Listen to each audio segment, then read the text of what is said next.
Hello, it's Giles here from 101 Part-Time Jobs. If you like what we're doing and you'd like to support us, you can. For £1, £4 or £10 a month at our Patreon, patreon.com/101 Part-Time Jobs. You can help support our independent production. We are so happy with the way this is going. We appreciate all of you listening and watching our episodes. So thank you for being here. If you'd like to take it that one step further, you can. That's at patreon.com/101 Part-Time Jobs. Cheers. Experience a membership that backs your business journey with American Express Business Platinum.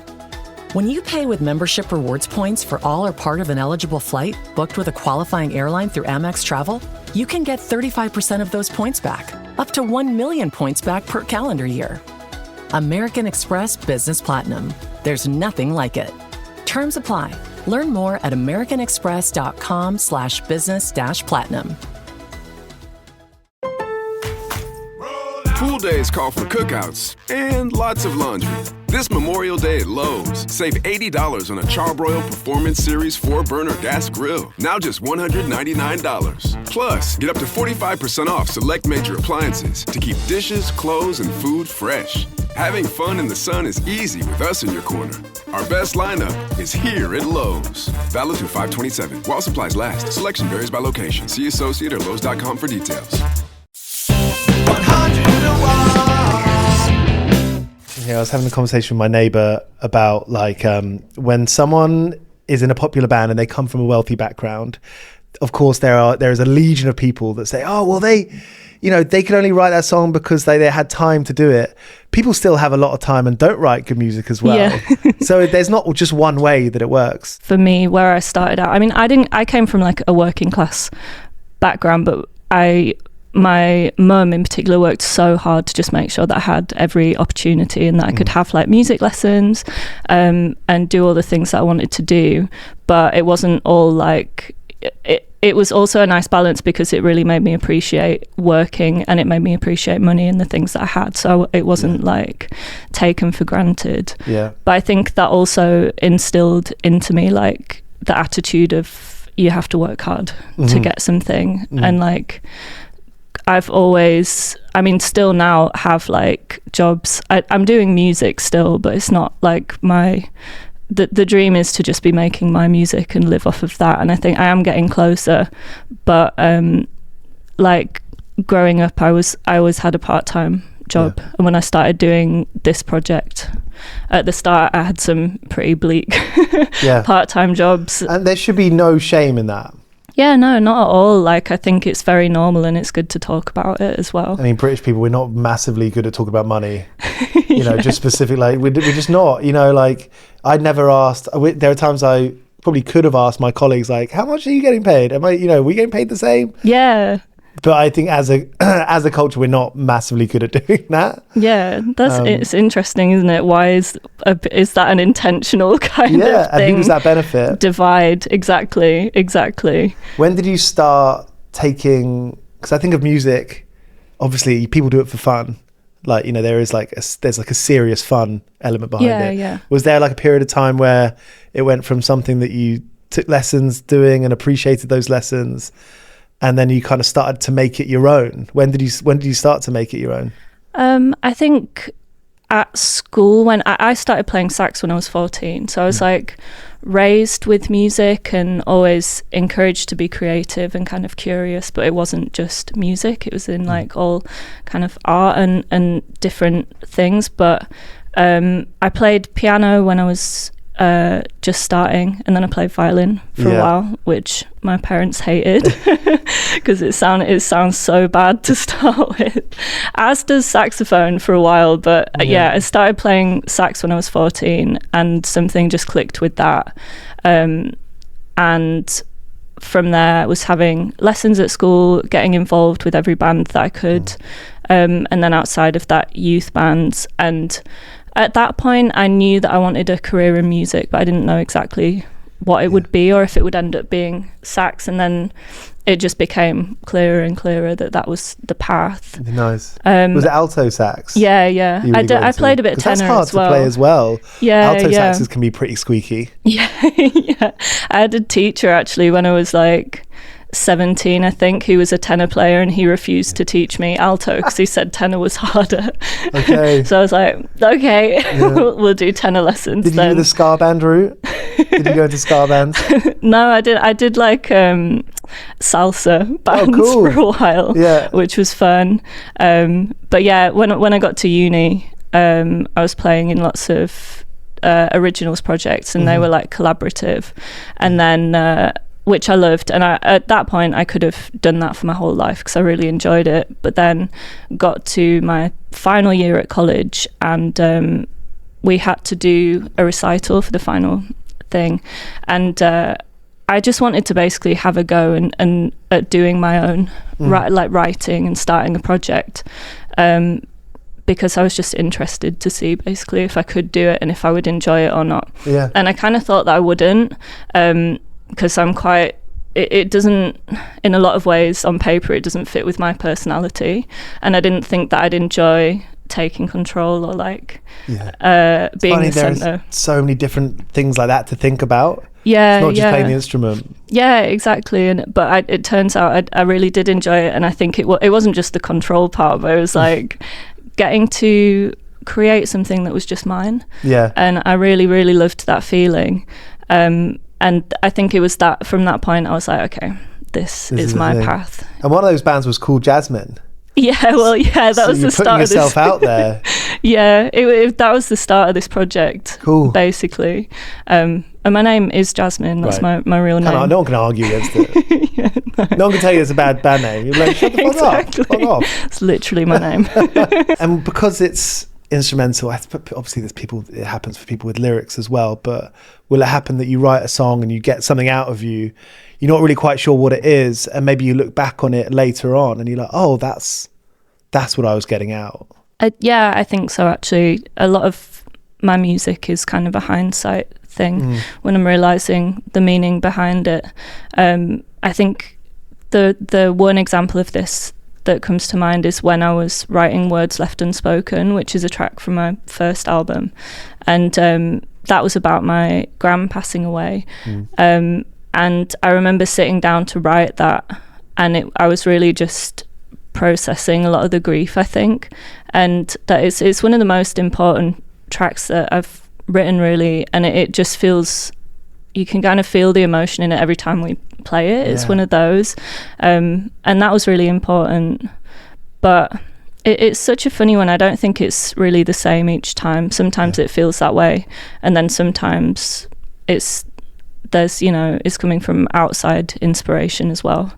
And with the new one, when you're sort of in the process of getting it out, is it quite interesting in that time knowing that you're going to feel different about these songs? In a bit. In a few months, in a few years, definitely. Yeah, definitely. That's also a weird thing that I can't quite figure out. It's like the meaning that gets added to it with each stage, I guess. And like, even because with Horizons, I was super proud of it before it came out. But then I think after getting like the outside praise, external praise, that like added to how I felt about it. Weirdly, even though I was super proud of it, but that's something that I haven't quite figured out, I think. I guess it's just what you said, it's like it can change over time. And it's difficult, there's so many different types of work that go into what you're doing, and I think a big one that people don't talk about is your own relationship with it. And that can be a very heady subject and get quite existential quite quickly. But, I feel that like if you were able to sort of not get kind of weighed down by like the emotion of it, of course you're going to have such an emotional attachment to it.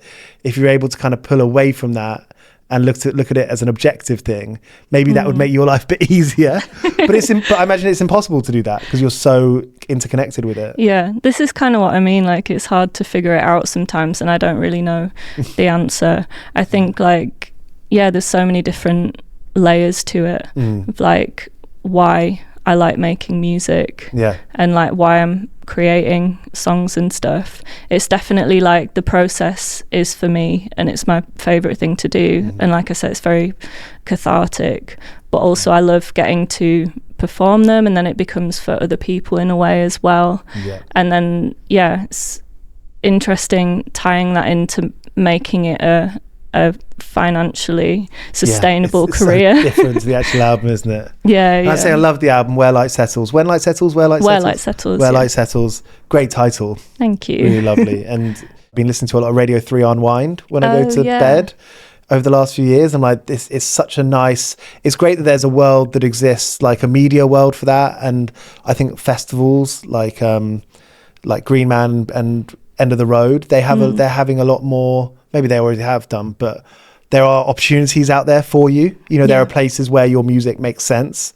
That must be a nice feeling. Yeah, definitely. I think it's a great thing that we've been able to perform in so many like kind of varied settings, and it's well received. It's interesting. Sometimes we've had the odd like festival slot that it hasn't gone down, and that was interesting. Not that it went down badly, but it was just like the wrong choice, wrong crowd, wrong choice, and like having to kind of deal with the fact that this music means so much to me, and then all of a sudden we're on like this weird stage in a bar where there's like thumping music coming from next door. But well, that's not your job. That's the promoters. Yeah, and like I actually kind of love those moments in a way, because I think it's really grounding, and it reminds me to not take myself super seriously. And to feel grateful for this stage that I'm at, and to just be able to like laugh at those situations as well. I can imagine you want it to be perfect, you know, but things do, like, we're human. We're human. Yeah, exactly. And like when that does happen, there's no need to be a diva about it, because at the end of the day, everyone's still just doing their job who's there. Like, it's really tempting to like get angry at sound people or whatever when it's not going your way. But you don't really achieve anything. What's your lineup? Anyway. What's when you do the festivals, when you play live? It varies, but like the biggest lineup is an 8-piece. So we've got like sax, 2 flutes, harp, guitar, double bass. So the van's packed out. Yeah, exactly. Who's tour managing? I have. You do a bit of that. Sometimes I work with a tour manager, but a lot of the times, especially in the UK, or if it's just like the one-off European date, I'll just do it myself. Which, you know, I guess you do that to cut costs ultimately, because there's no point paying someone 250 quid if you can do that in a day. That is a huge part of it, and I've already got a band that is like too big, really. So I'm like losing money on most gigs, not all of them, but I kind of it's getting better. But at the start, I kind of made that decision to work with the band that I wanted to work with, and that's how we recorded it on the album. And I was really scared that the music would suffer, and I didn't want that to happen. And I also felt like I'd rather take the financial hit and do a gig that it's like is more memorable, where it's like the full thing, and then hopefully down the line it will actually build and get better. You got to start. You got to do what you can't. You can't wait until a later on point to do it when you feel like you have to do some things now. Basically, right? And I think a lot of being an artist is like bigger picture thinking in a lot of ways, and just being really patient. Especially financially, and especially in terms of like growing your success. If that's something that you want to do, is like slowly reach bigger audiences and stuff. It just takes years and years, and it takes doing a lot of poorly paid gigs, even though it shouldn't, but that's like the reality of it, I think. And it takes, I think you really have to check your ego and have a lot of resilience with it. It's not a problem that you're going to solve. Like there's a lot of things you can't control. I think so. And again, like, it's a shame. I'm not saying that I think that it's right, but I think that was kind of the decision that I made at the start, because I was like, well, I really want to do this, and nothing's going to change, so I might as well just deal with it. Wicked. Very inspiring. You know, it's so cool to hear people talk about I mean, that's what this whole show is doing, right? It's like getting people to talk about doing something because they need to, and not because I mean this is the bigger picture stuff, but it's like we live in capitalism where people want you to work jobs and stay in line, but actually if you feel like if you don't want to do that, like you should feel able to not want to do that. Yeah, exactly. And I also think this is where it gets weird talking about money and art, and like it feels like selling out and stuff.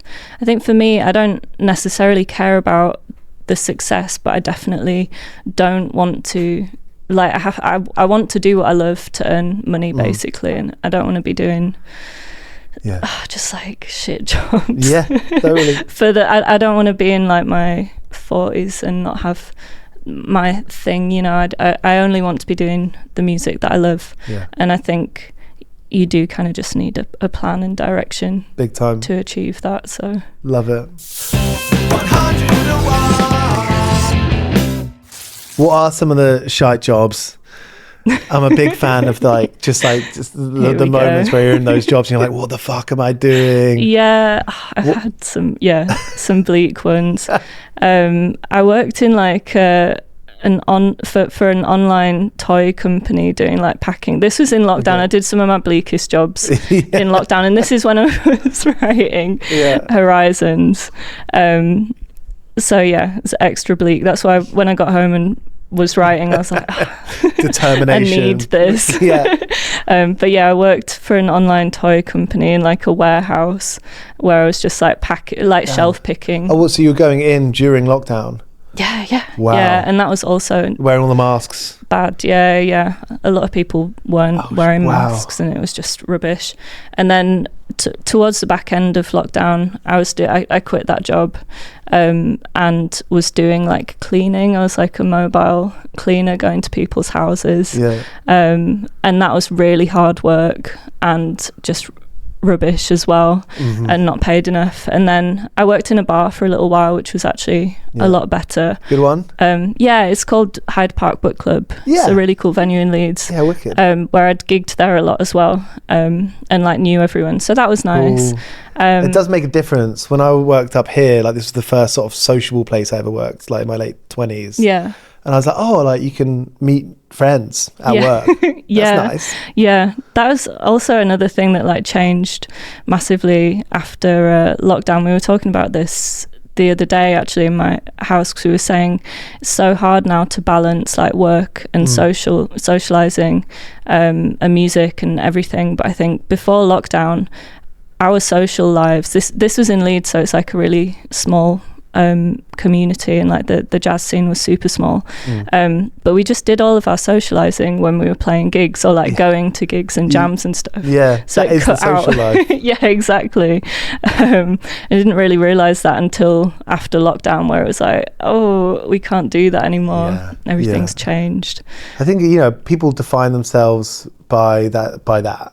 People define themselves by that, and when you don't have that, you're like, oh shit, that was amazing. Maybe you don't, I think it's the part of the human condition, but it's like you're not completely, entirely 100% grateful for what you have in the moment. Yeah. And then when it's not there, it's like, oh yeah, that was cool, wasn't it? And I think that was another thing that was really eye-opening about lockdown, was because for me personally, I was so busy with music, and I was having a great time as well, and I'm super busy. And then when that stopped, I was like, who am I without my music and without art? And that was one of the things that I really had to figure out and come to terms with, that I'd kind of like didn't have an identity really. That's so great. In the last 6 years, have you been on that path where you're like, I am this is what I want to do? Like I think since then I've really tried to make sure that there's some separation between like my artist persona, I guess. Not that it's really a persona, it's like, I think my artist self, I guess, is a version of me, or like a part of me, and then there's like other parts that that are just personal and that I keep separate. That's nice. So you're not like completely exposed, vulnerable. I think that's going to be important. Yeah, but also like some of it's just not relevant, right? Or doesn't need to be. You don't have to show your entire self. But I do think it's very healthy to have that separation, and to remember that because what are the dangers of that? Is that the way, you know, would the danger be like you sort of tether yourself to the success of I guess music? so. I guess it's just like a self-worth thing, because if too much of your identity is tied up in your artistry, then you can fall into the trap of basing all of your self-worth off of success and your progression. And then when you get rejected for something, you just like plummet and feel like you're a terrible, worthless person. And so that success can be a myth as well. Yeah, or like, exactly. or fleeting, and like sometimes it's not very tangible, that success. What even is success? Exactly. I appreciate you chatting, Jasmine. I'm a big. Can we go back to the? I'm a big fan of like the work fuck ups and the work gaffes, and like being in those jobs where you're just fuck this. I'm a big fan of like the work mistakes. Have you had a good work mistake, a good work fuck up? Oh, that's a really good question. Do you mean in like music? Both. Or both? I think it goes into both. I think it goes both into like factory or cleaning or being behind the bar. I did do one really embarrassing thing, which I got away with. This is when I was doing the cleaning job. Yeah. This is like... Has the statute of limitations is passed? You can talk about it now. No, I don't think anyone found it. Yeah, but no one found out about it. But this is genuinely one of this. My heart's racing. Like when I was doing the cleaning job, I was driving around in my car, and like I get told where to go to different addresses. And on this day, I had a new client, and I just get given the address, given the key, because sometimes they weren't in or the door was locked, and I just let myself in. And it was on this estate, and I knew the address, and I was like driving along looking at the house numbers, trying to find it. And then I saw the house number that was like the number lower than the actual address, and in my mind I was like, oh, it's going up in 2s, like normal. But because it was on this estate, that they were going up in 1s. So basically I got to this front door thinking it was the house that I needed to clean. And again, this is in lockdown, and I was about to ring the doorbell, but then I just for some reason didn't, and just like tested the door, and the door was open. And like I had a key anyway, but I didn't realize it was the wrong house, so I just like let myself in and like took my shoes off and like wandered in and like looked to my right, and there was a guy in a Zoom call just on the computer, and I was like, I won't bother him, I'll just like go and get started, because that's normally what I do. And like and then it's so weird, and like I walked, there was a door ahead of me, and I like peeped through the door, and there were 2 little girls watching a film in the kitchen, and they just kind of looked at me, and then I just shut the door and went upstairs. And like I was just like, I don't know, I felt like something was off. And when I walked upstairs, like the house was really messy, and not obviously I was there to clean, but normally people will like tidy up their house a bit, ready. And like I was just walking through the house like, this feels really wrong, and looked at the bathroom, and it was really messy, and I was like, I'm in the wrong house. And then the penny dropped, but I was like so far into the house, and I was just like, it was like a horror film, and just like shaking. Like came down the stairs, and I could see the guy as I was walking down the stairs, and had realized it was the wrong house. It's like, don't turn around, please don't turn around. And just like got my shoes on really quickly and got my So you escaped? So you didn't speak with any of them? Yeah, literally. And then just ran out of the house and went next door. And it was so... Those poor girls, they'd have thought you were a ghost. I literally... You're like, who was that woman? I don't know. Have you seen that woman? Yeah. Just traumatized 2 little girls. But it was so scary. That is hilarious. Because being in someone else's house is strange. When you're not meant to be there. And no one knew I was there. And it was so horrible. That's great. Yeah. Thank you very much, Jasmine. Thank you. Appreciate it. Nice one. Cheers.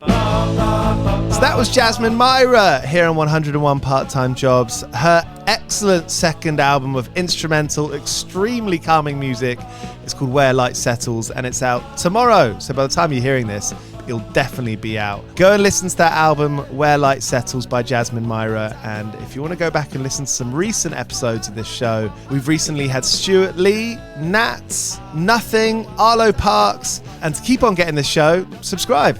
Cheers for being here. Hello, it's Giles here from 101 Part-Time Jobs. If you like what we're doing and you'd like to support us, you can. For £1, £4 or £10 a month at our Patreon, patreon.com/101 Part-Time Jobs, you can help support our independent production. We are so happy with the way this is going. We appreciate all of you listening and watching our episodes. So thank you for being here. If you'd like to take it that one step further, you can. That's at patreon.com/101 Part-Time Jobs. Cheers.